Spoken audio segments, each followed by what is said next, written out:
Hey everyone, and welcome to This Explainer. Today, we're going to be taking a really fast-paced, kind of whirlwind journey through the magnificent state of Andhra Pradesh. We're peeling back the layers of its history to uncover this incredibly rich cultural tapestry. We're talking everything from ancient rulers all the way to grassroots heroes.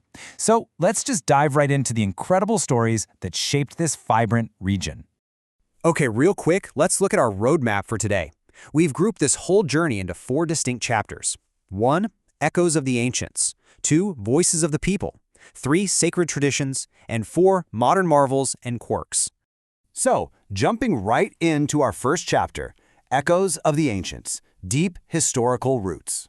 We're traveling way back here to the 3rd century BC. You know, when archaeologists unearthed these ancient coins at Kandapur, they found something absolutely crucial, the inscribed legend, Satvahana. And what's amazing is that paleographical evidence ties this inscription directly to King Simuka, which means he is the specific Satvahana king they're referencing here. It's literally paleographical proof, right there on a tiny piece of metal, validating the ancient lineage of the region's early rulers. Now, moving from ancient currency to the actual foundations of language, we have the Andhra Sabda Chintamani, which was authored by Nanyeya, the highly esteemed court poet for Rajaraja Narendra.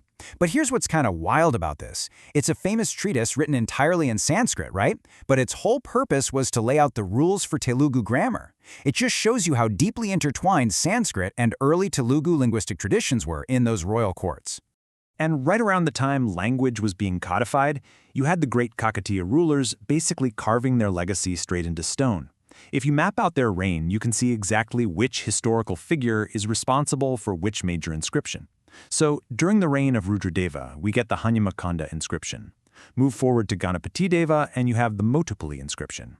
And then under the rule of the fierce queen Rudramadavi, we see the creation of the Bidar inscription. Its history, quite literally, set in stone. Which brings us seamlessly to our second chapter, Voices of the People, Political Revolutions. Because as we know, history isn't just made by ancient kings and queens, right? It's really made by the enduring spirit of everyday people. Take the struggle for freedom, for example. A man named Parvatani Viraya Chowdhury became this massive central figure when he led a revolutionary no-tax campaign at Peta Nandi Boadu. It's just a perfect example of the grassroots power of local movements and how regional leaders really stepped up to make a tangible impact against colonial taxation. And that exact kind of grassroots endurance totally carried over into the modern political era. 60. So what does that massive number actually mean here? Well, it's literally a Guinness World Record. This represents the unbelievable 60 years that Acharya N.G. Ranga served as a member of parliament. 6 decades in parliament. It's just an astonishing testament to political longevity and his unbroken connection to the people he represented.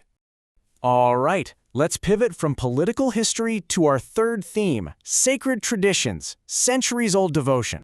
When you look at the Tirumala Venkateswara Temple in Tirupati, which, by the way, is one of the absolute most visited temples on the planet, its historical management is super fascinating. Historically, this massive institution wasn't just run by anybody. Up until the 16th century, it was strictly supervised by the Sadhani community. And this community is deeply linked to Tenkalai Vaishnavism and the Alvar traditions, which really shows us how specific sects were historically entrusted with guarding the region's most sacred spaces. And this devotion is very much a vibrant, living practice today. Take the Venkana Bagabu Kalyanotsavam festival held in Yanam. This isn't just some quick weekend event. It's a massive 24-day annual spectacle at a 15th century temple. It features these grand chariot processions, truly unique idols, and it attracts roughly 1.5 lakh, or to put it in perspective, 150,000 devotees every single year. The sheer scale of this devotion is breathtaking. Okay, let's transition into our fourth and final section, Modern Marvels and Quirks, Surprising Facts of the Modern Era. Modern policies have really officially validated the incredibly diverse makeup of the state too. Back in 1994, under the enactment of Chief Minister Chandrababu Naidu, Urdu was officially declared the second official language of Andhra Pradesh. And this wasn't just, basic administrative paperwork. It was a formal, lasting recognition of the deep cultural significance and the demographic importance of the Urdu-speaking population living within the state. Let's look at a modern strategic marvel, INS.A. Commissioned on October 21, 1991, this is a highly critical naval air station of the Indian Navy in Visakhapatnam, and it plays a pivotal role in the security of India's eastern seaboard. But honestly, here is the absolute best part, the micro-story behind its name. Daga is actually the Telugu word for a powerful bird of prey. How cool is that? It's a fantastic nod to the local language for a base that's literally guarding the skies. Okay, now let's actually count these letters together. That is 28 letters. VNKATANRSIMHARJUVIPET. Venkatana Rajuvari Peta. This railway station sits right near the Tamil Nadu border in Andhra Pradesh, and it holds the record for the second longest station name in all of India. And you know what the most ironic part is? For a name that takes a very deep breath to say out loud, the official station code is just 3 tiny letters, VKZ. Which brings us to a final thought I want to leave you with. How much of your own local history and quirky trivia is just hiding in plain sight? Today, we uncovered stories of ancient kings, grassroots heroes, massive temple traditions, and yes, 28-letter train stations.